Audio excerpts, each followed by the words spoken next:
Hello guys, welcome to camera edits of day 1. ఇది part 2. So నేను ఒక వీడియోలో పెట్టాను పార్ట్ 1. అది చూస్తేనే ఇది అర్థమైద్ది మీకు ఎలా చేశాను అనేది ముందుది. సో ఇప్పుడు నాకు టెక్స్ట్ కావాలి దీని మీద. సో అందుకని నేను టెక్స్ట్ యాడ్ చేస్తున్నాను. రిఫ్రెష్ అని నేను టైప్ చేశాను. మీరు వేరేది ఏదైనా టైప్ చేసుకోవచ్చు, లైక్ బ్రాండ్ నేమ్ వాటెవర్. నేను రిఫ్రెష్ అని తీసుకున్నాను ఆ బ్రాండ్ నేమ్. ఇప్పుడు ఫాంట్ సైజ్ చూసుకుంటున్నాను, అది ఎంత సరిపోయిందా లేదా, ఎక్కువ ఉందా అని.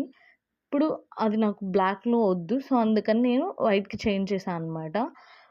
సో అది మనము సైజ్ చూసుకొని మళ్ళీ ఫాంట్ ఒకసారి చెక్ చేసుకొని, ఇప్పుడు ఎట్ ది సెంటర్‌లో ఉందా లేదా అనేది చూసుకోవాలి. అంటే పర్ఫ్యూమ్‌కి మనము ఒక నేమ్ ఇచ్చేటప్పుడు కానీ, పర్ఫ్యూమ్ బ్రాండ్‌ని పెట్టేటప్పుడు గానీ, మనం నేమ్ సరిగ్గా ఉందో లేదని చూసుకోవాలి. ఇప్పుడు నేనేంటంటే నాకు పెటల్స్ కావాలనమాట. Purple colour petals. సో వాటి కోసం నేను మళ్ళీ ఎలిమెంట్స్‌లోకి వెళ్ళి సెర్చ్ చేశాను పర్పుల్ పెటల్స్ అని. మనం డిఫరెంట్ టైప్స్ ఉంటాయి. మనం ఏదైనా తీసుకోవచ్చు. నేను ఇది సెలెక్ట్ చేసుకున్నా.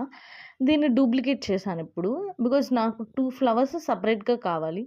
సో ఫస్ట్ ఏంటంటే డూప్లికేట్ చేసింది నేను ఒక ఫ్లవర్ కోసం అంతా రీసైజ్ చేసి ఒక ఫ్లవర్‌ని సెట్ చేశాను అనమాట. ఇప్పుడు దాన్ని ఒక పాయింట్ దగ్గర సెట్ చేస్తున్నాను.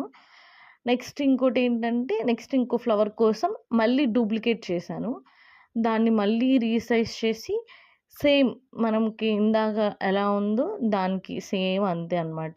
ఒక ఫ్లవర్ కావాలి కాబట్టి ఒకటే ఉండేలాగా చూసుకొని మనం పెట్టుకోవచ్చు. లేదు మీకిలా కాదు వేరేలా కావాలి అంటే, మొత్తం ఒకేలా ఉండాలంటే మొత్తం ఒకేలా గూడా పెట్టుకోవచ్చు. నాకైతే ఇలా నచ్చింది. సో అందుకని నేను ఇలా సైజ్ పెట్టేశాను. ఇప్పుడు ఈ ఫస్ట్ తీసుకున్న దాన్ని మళ్ళీ మనము అడ్జస్ట్ చేసుకోవాలి. లైక్ సరిపోయిందా లేదా, మిడిల్‌లో ఉందా, ఆర్ పక్కకి ఏమైనా వెళ్ళిపోయిందా అనేది చూసుకొని, ఇప్పుడు చూడండి అది కరెక్ట్‌గా ఉంది. సో ఇప్పుడేంటంటే నాకు ఇంకొక హెడ్డింగ్ కావాలి. సేమ్ రిఫ్రెషే. కాకపోతే నాకు ఒక సైడ్‌కి కావాలనమాట. సో దానికోసం నేను మళ్ళీ టెక్స్ట్ తీసుకున్నాను. ఫాంట్ సైజ్ కూడా మార్చేశాను.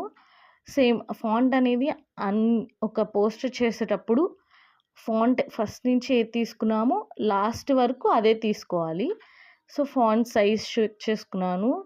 అండ్ ఫాంట్ నాకు అది అలా సరిపోయిందనమాట. సో ఇప్పుడు నేను దాన్ని ఎట్ ద ఎండ్‌లో పెట్టేస్తాను.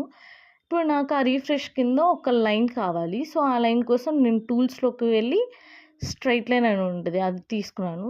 ఇది నాకు బ్లాక్‌లో ఉంది. సో నాకు బ్లాక్ వద్దు కాబట్టి నేను అది వైట్‌లోకి చేంజ్ చేస్తున్నాను అనమాట. మీకు బ్లాకే కావాలంటే బ్లాక్ తీసుకోవచ్చు. ఏ ఏ కలర్ అయినా మనం సెలెక్ట్ చేసుకోవచ్చు. నాకు వైట్ అయితే కొంచెం ప్రిఫరబుల్‌గా అనిపించింది. నెక్స్ట్ ఎలా